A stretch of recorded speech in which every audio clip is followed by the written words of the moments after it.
50 clásicos de la psicología. Capítulo 38. Fritz Perls. El Instituto Esalen, en la costa californiana del Gran Sur, fue un epicentro de la revolución social de los años 60, literalmente al borde, colgado de empinadas colinas en lo alto del Océano Pacífico. Atrajo a gente que quería empujar las fronteras del yo y liberarse de las obligaciones de la sociedad. El psicólogo Fritz Perls llegó a Esalen en 1964. Tras haber crecido en la vanguardia de Berlín y escapar de la Alemania de Hitler, al llegar a Estados Unidos y concretamente a Esalen, se sintió como si estuviera en su hogar espiritual y pasó mucho tiempo allí, hasta su muerte en 1970. Carismático, a veces cascarrabias, Peirce fue uno de los primeros gurús del desarrollo personal de la costa oeste. Su filosofía era que el hombre y la mujer modernos piensan demasiado, cuando deberían estar experimentando, sintiendo, haciendo, y su eslogan: deja tu mente y ve a tus sentidos. Sintonizaba perfectamente con la contracultura. Terapia Gestalt, estímulo y crecimiento en la personalidad humana, escrito por el radical Paul Goodman y un profesor universitario y paciente de Peirce, Ralph Hefferlein, se convirtió en el manifiesto de un nuevo tipo de psicoterapia. Aunque se había formado en el psicoanálisis freudiano, hacía tiempo que Peirce había prescindido del diván, descubriendo en lugar de eso que las sesiones de grupo confrontativas a menudo eran el mejor modo de atravesar la coraza corporal psicológica de una persona y permitir que surgiera su verdadero yo, su yo vibrante. Para hacer un libro sobre el sentimiento de estimulación o entusiasmo, terapia Gestalt, puede que sea una lectura tediosa que exige una notable cantidad de concentración. No obstante, su objetivo era establecer las bases teóricas de las ideas de la terapia Gestalt. Su idea central de sacudirse las camisas de fuerza de los roles sociales normales para vivir en el aquí y ahora hacía que fuese una obra muy confrontativa. Era fácil olvidar lo novedoso que parecía en la América de los años 50. Gestalt igual a totalidad. ¿Has visto alguna vez esos diseños en los que si miras una manera ves una hermosa mujer, pero luego del mismo dibujo aparece una vieja bruja? Si es así, tuviste una experiencia Gestalt o experiencia de ajá. No hay traducción exacta para la palabra alemana Gestalt, que aproximadamente significa configuración o forma, o la totalidad de algo. La escuela de psicología Gestalt, asociada a figuras tales como Max Wertheimer, Wolfgang Köhler, Kurt Lewin, Kurt Goldstein, Lancelot Laubeit y Alfred Korzybski, mostró que en los experimentos que tenía que ver con la percepción visual y el cerebro siempre intenta completar la figura.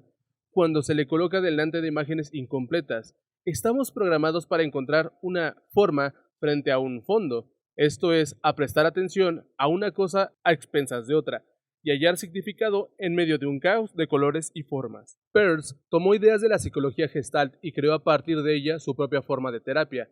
Quería aplicar la idea de totalidad al bienestar personal y tomó prestada la noción de que una persona está siempre siendo configurada por una cierta necesidad dominante, la figura, y cuando esta necesidad queda satisfecha se retira al fondo, dejando paso a otra necesidad.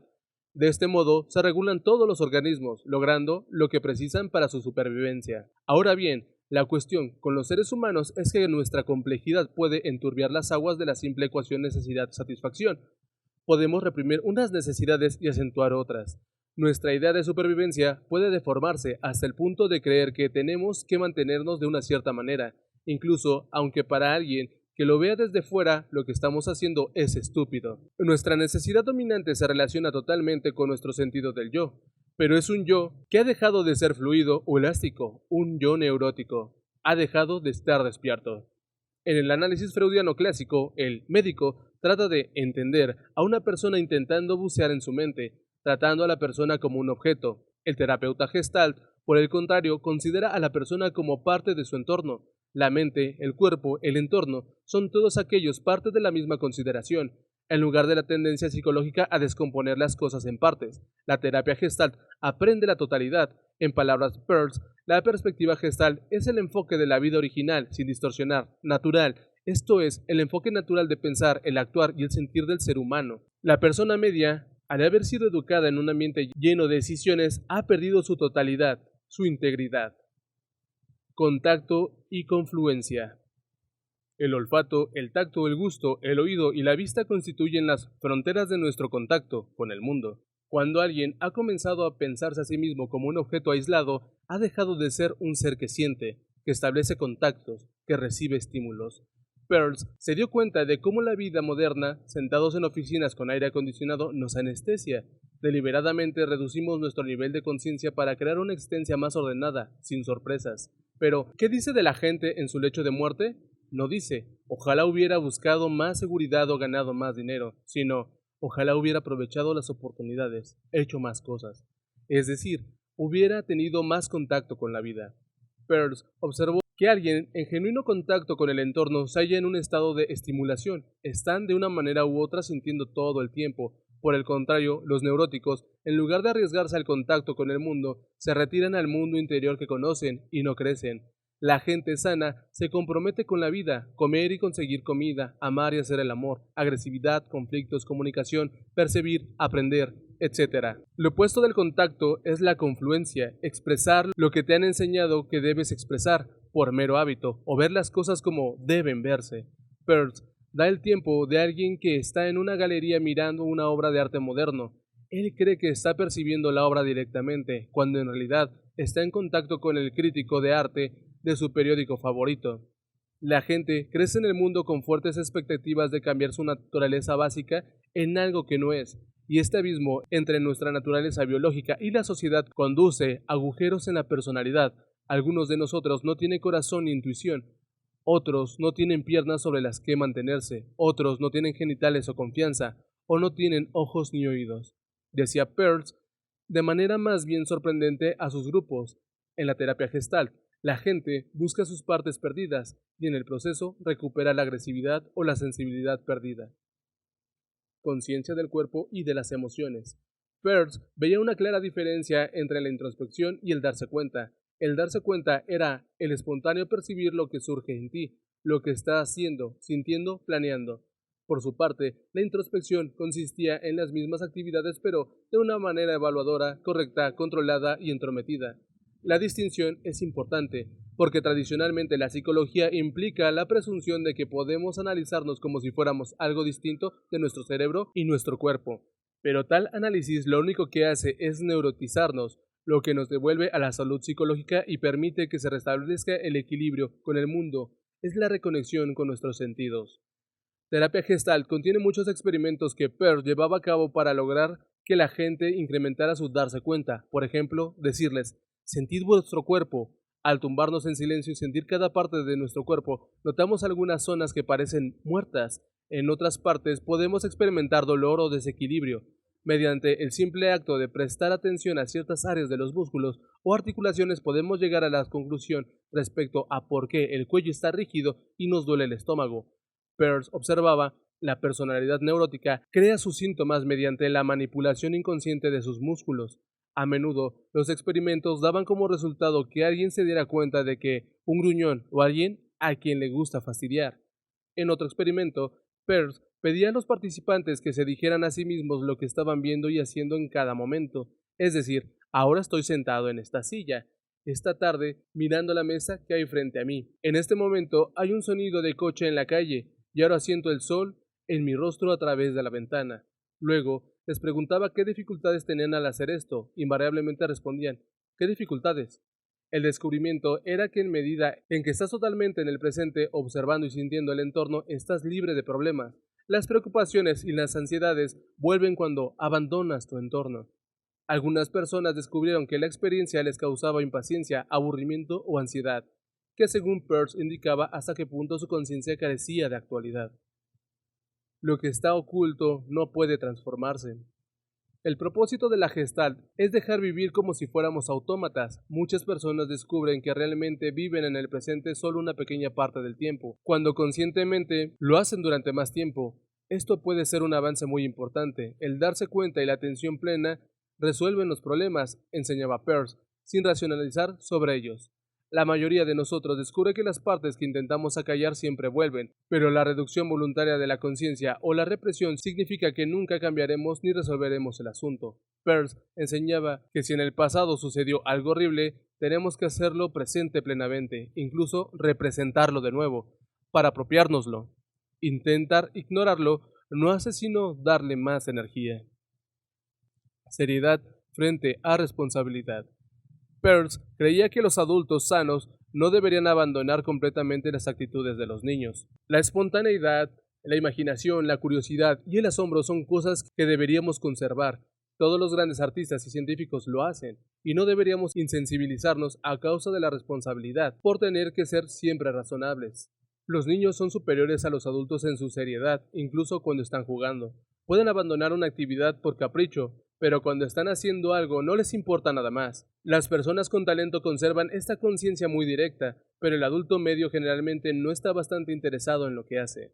Peirce señala lo que consideramos como ser responsable. Muchas veces no es más que un encerrarnos que nos impide vivir la vida intensamente. Como él dijo, la premeditación habitual, la objetividad, la falta de compromiso y la excesiva responsabilidad, rasgos de la mayoría de los alumnos, son neuróticos, mientras que la espontaneidad, la imaginación, la seriedad y el carácter juguetón, así como la expresión directa de los sentimientos, rasgos de los niños, son saludables.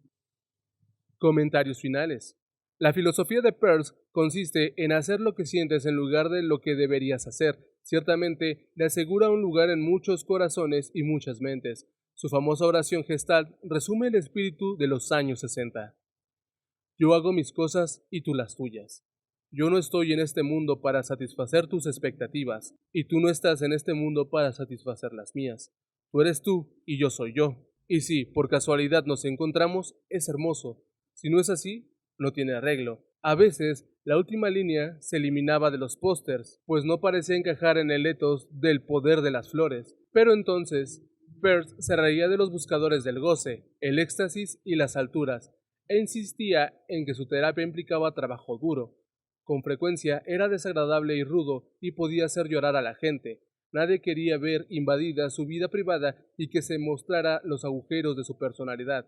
Pero Peirce señalaba que solo podemos avanzar después de admitir que estamos estancados. Como Milton Erickson, Peirce era un maestro en la lectura del lenguaje corporal. En sesiones de grupo, a menudo le interesaba menos lo que decía alguien que en el tono de su voz y cómo estaba sentado. No permitía que se criticara a alguien que no estuviera en la sala, reforzando la intensidad del aquí y ahora, propia de la terapia Gestalt. Se consideraba a sí mismo un buen detector de mierda en la gente, una habilidad fundamental en la vida que estaba muy lejos del nebuloso mantra de la época que no hacía más que repetir amor y paz. A Peirce le gustaba también hablar de la agresividad. Pensaba que contener la agresividad era negar que los humanos éramos esencialmente animales. Dominamos el cansancio o el aburrimiento, pero deberíamos ser como gatos, bostezando y estirándonos para volver a la acción. Debemos dar al cuerpo lo que pide para poder mantener el equilibrio.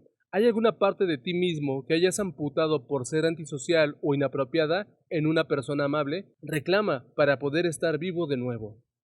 Fritz Perls.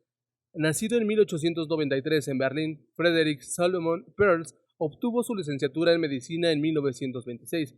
Tras graduarse, trabajó en el Instituto para Soldados con Lesiones Cerebrales en Frankfurt, donde recibió la influencia de la psicología de los psicólogos de la Gestalt, la filosofía existencialista y los neofreudianos Karen Horney y Wilhelm Reich. A comienzos de los años 30, cuando Alemania se volvió un lugar peligroso para los judíos, Peirce y su mujer Laura se trasladaron a Holanda y después a Sudáfrica. Allí establecieron sus propias prácticas psicoanalíticas y fundaron el Instituto Sudafricano de Psicoanálisis. Ambos se tomaron críticos de algunos conceptos freudianos y poco a poco fueron desarrollando el método de la práctica Gestalt, articulando en El ego, el hambre y la agresividad, una revisión de la teoría y el método de Freud, 1941. En 1946 la pareja se trasladó a Nueva York, abriendo un instituto de terapia Gestalt en 1952. Después de separarse, Fritz se trasladó a California y Laura permaneció en Nueva York con sus hijos. Él fue a Salem en 1964. Un año antes de morir, Peirce publicó Terapia Gestalt Literal, 1969, con descripciones de sesiones dirigidas en Salem y su autobiografía Dentro y fuera del cubo de basura. 1923. El lenguaje y el pensamiento en el niño. La lógica del niño es una cuestión de infinita complejidad, plagada de problemas a cada momento, problema de psicología funcional y estructural, problema de lógica e incluso de epistemología. No estaría fácil sostener el hilo de coherencia a través de su laberinto y lograr una exclusión sistemática de todos los problemas no relacionados con la psicología. El niño parece hablar mucho más que el adulto. Casi todo lo que hace va acompañado de observaciones como estoy dibujando un sombrero, lo hago mejor que tú, etc. Por tanto, el pensamiento del niño parece más social, menos capaz de investigación sostenida y solitaria. Esto es cierto solo en apariencia. El niño tiene menos continencia verbal simplemente porque no sabe qué es guardar algo para sí mismo, aunque habla casi incesantemente a los que lo rodean. Rara vez se sitúa en su punto de vista. En resumen, los niños no son pequeños adultos que piensan con menor eficacia. Ellos piensan de forma distinta. Obras relacionadas: Edward de Bono, Pensamiento lateral; Alfred Kinsey, Comportamiento sexual en la mujer; Steven Pinker, La tabla rasa. Y así hemos llegado al final de otro capítulo. Espero que haya sido de su agrado y nos estamos topando hasta el siguiente audio, video o lo que esto sea. Cuídense mucho, pórtense bien y bye.